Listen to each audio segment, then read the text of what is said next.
Iran झुकने को तैयार नहीं है। ईरान के रहबर आला ने साफ पैगाम दे दिया है। अपने पैगाम में उन्होंने क्या दी है धमकी, साथ ही ये बताएंगे कि जॉर्डन में अमेरिकी फौजियों के मारे जाने के बाद, ईरानी हमले में मारे गए अमेरिकी फौजी, उसके बाद किस तरह से अमेरिका में बौखलाहट है और क्या है इस वक्त ताजा सूरत हाल। हुर्मुज पर कंट्रोल की जंग को कौन लीड कर रहा है, कई ऐसे पहलू हैं। खलीजी ममालिक का रद्द-ए-अमल क्या है, यूएई ने क्या कहा है। ईरानी हमले में 2 फौजियों की हलाकत के बाद अमेरिका के ईरान पर ताजा हमले हुए हैं। अमेरिकी सेंट्रल कमांड का कहना है कि अमेरिकी फौज ने डोनाल्ड ट्रंप के हुक्म पर तेहरान के कई इलाकों में वहां पर हमले किए हैं। खासतौर से ईरान पर फिजाई हमलों का एक नया सिलसिला शुरू किया गया है, यानी एयर स्ट्राइक का। ये सेंटकॉम की जानिब से कहा गया है। जो सेंट्रल कमांड है, सेंटकॉम यानी सेंट्रल कमांड ने अपने बयान में कहा है कि इन हमलों का मकसद स्ट्रेट ऑफ हुर्मुज में तिजारती जहाजरानी को खतरे में डालने की ईरान की सलाहियत को मजीद कमजोर करना और इसमें लगातार कमी लाना। अमेरिका का यह हमला जो इसका ये मकसद है, ईरान इस मकसद को बखूबी समझता है और ईरान को यह भी पता है कि दरअसल अमेरिका की जो कमजोरनेस है वो क्या है, और इसीलिए ईरान ने स्ट्रेट ऑफ हुर्मुज पर कंट्रोल की अपनी जो सलाहियत है उसको और ज्यादा बढ़ा दिया है। यह इस बात से भी जाहिर हो रहा है कि अमेरिका ने जो हालिया हमले शुरू किए हैं, लगातार साहिली इलाकों में हमले के बावजूद अमेरिका अभी तक स्ट्रेट ऑफ हुर्मुज के उस रास्ते को, जो वो ईरान से अलग एक रास्ता तय करना चाहता है, उसमें लगातार जहाजरानी में वो कामयाब नहीं रहा है। क्योंकि हाल ही में ईरान ने अमेरिकन नेवी के सपोर्ट से गुजारे जा रहे समुद्री रास्ते से टैंकर्स को जाने से रोक दिया। यह ईरान की ताकत थी।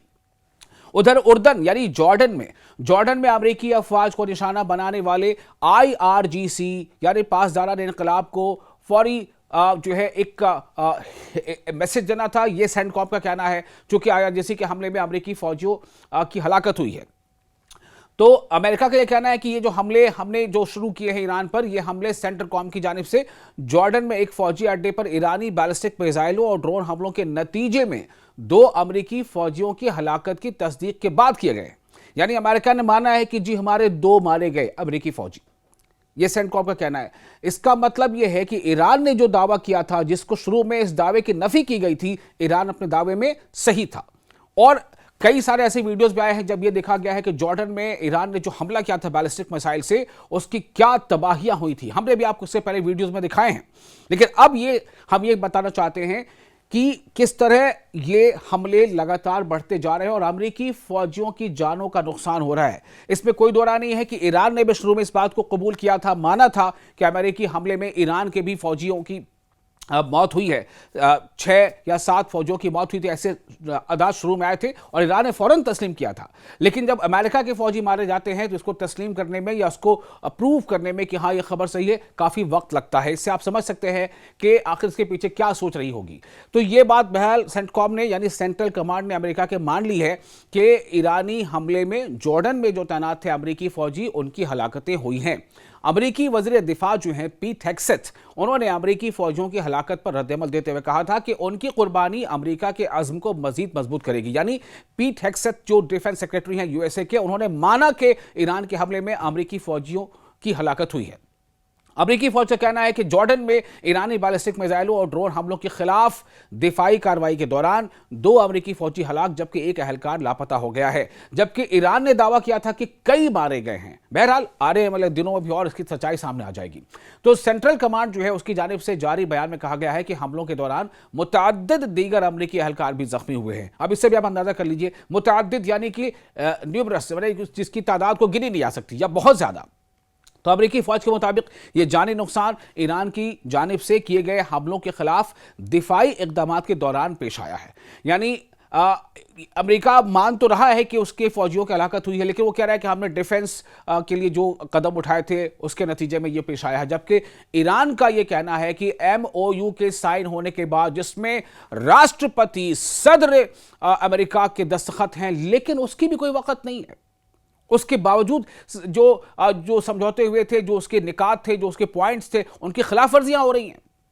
और ईरान ये कह रहा है कि हमने तो दरअसल डिफेंस में इकदाम उठाया है, हम डिफेंस कर रहे हैं, चूंकि अटैक हम पर किया गया।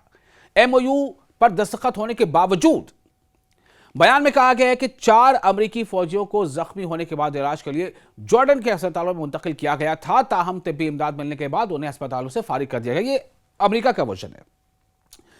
यह अमेरिका का वर्जन है। फौज के मुताबिक मामूली जख्मी दीगर एहलकारों का भी मुआयना किया गया और वो अपनी जिम्मेदारियां दोबारा संभाल चुके हैं। यह अमेरिका कह रहा है। सेंट्रल कमांड ने कहा है कि हलाक होने वाले फौजियों के अहल खाना के एहतराम में मजीद तफसीलात और उनकी शनाख्त, वो तमाम चीजें जारी अभी नहीं की जाएंगी। ये मामलात करीबी अजीजों को बाज़ाब्ता इत्तला देने के कम अज कम 24 घंटे बाद ही मंजर-ए-आम पर लाई जाएंगी। ये अपनी स्ट्रैटेजी हो सकती है। अब सवाल यह है कि ईरान के हमले में जो अमेरिका का नुकसान हो रहा है, अमेरिका अब फिर आगे क्या करेगा? अभी खबरें बहुत सारी हैं, अभी आपको लगातार चीजें बता रहे हैं कि कहां क्या क्या नुकसान पहुंचाया है अमेरिका को ईरान ने। बेशक ईरान का भी नुकसान हुआ है। ईरान ने दावा किया है कि उसने जॉर्डन में वाक़ा एक अमेरिकी फौजी अड्डे को निशाना बनाया है। तमाम हमले के असरात और नुकसान की तफसीलात उस वक्त फौरी तौर पर वाज़ेह नहीं हुई थी, लेकिन यह बताया गया था कि बड़े पैमाने पर हमने नुकसान पहुंचाया। और अब चूंकि अमेरिका ने इस बात को मान लिया कि उसके 2 फौजी मारे गए और कई जख्मी हुए हैं, मुतअद्दिद जख्मी हुए, इसका मतलब यह है, और एक एहलकार लापता है, तो आप अंदाजा कर लीजिए कि कितने मारे गए, कितने लापता हैं और कितने जख्मी हैं। यह वाक़या ऐसे वक्त में पेश आया है जब मशरिक़ वस्ता यानी मिडिल ईस्ट में कशीदगी में, तनाव में मुसलसल इजाफा देखा जा रहा है और मुख्तलिफ जो ममालिक खित्ते में सलामती की सूरत हाल पर तशवीश का इजहार कर रहे हैं। बहुत सारे कंट्रीज हैं जिनको लग रहा है कि जो कुछ हो रहा है वो ठीक नहीं हो रहा। ये जो जंग का दायरा बढ़ता जा रहा है ये ठीक नहीं हो रहा है, क्योंकि सभी को पता है कि अगर ये जंग फैलती गई उसका असर क्या होगा। स्ट्रेट ऑफ हॉर्मुज़ से गुजरने वाले जितने भी देशों के ऑयल टैंकर्स हैं या नेचुरल गैस के टैंकर्स हैं या खाद, सबसे बड़ी बात अब तो वो तमाम चीज़ों की सप्लाई पर बहुत बड़ा धचका लगेगा। नतीजा ये है कि बहुत सारे मुल्क जिसमें भारत है, पाकिस्तान है, बांग्लादेश है, यूरोप के कंट्रीज़ हैं, चाइना है, बहुत सारे मुल्क हैं जहाँ पर महंगाई जो है वो बहुत ज़्यादा ऊँची हो जाएगी और जो अभी खेती का सीज़न है उस पर बहुत नुकसान पहुँचेगा। तो जो खलीजी ताउन है, दूसरी तरफ जो खलीज ताउन काउंसिल एंड GCC जिसे कहते हैं, गल्फ कंट्रीज कोऑपरेशन, तो खलीज ताउन council, gulf cooperation council GCC के सेक्रेटरी जनरल जासिम मोहम्मद अल बदयूई ने बहरीन, कुवैत और जॉर्डन में, जॉर्डन को ही उर्दन बोला जाता है, तो बहरीन, कुवैत और उर्दन में शहरी बुनियादी ढांचे और तफसीबात को निशाना बनाने की मजम्मत की है। उनका कहना था कि शहरी मकामात पर हमले खित्ते के अमन व इस्तेहकाम के लिए खतरा हैं और ऐसे इक़दाम काबिल मजम्मत हैं।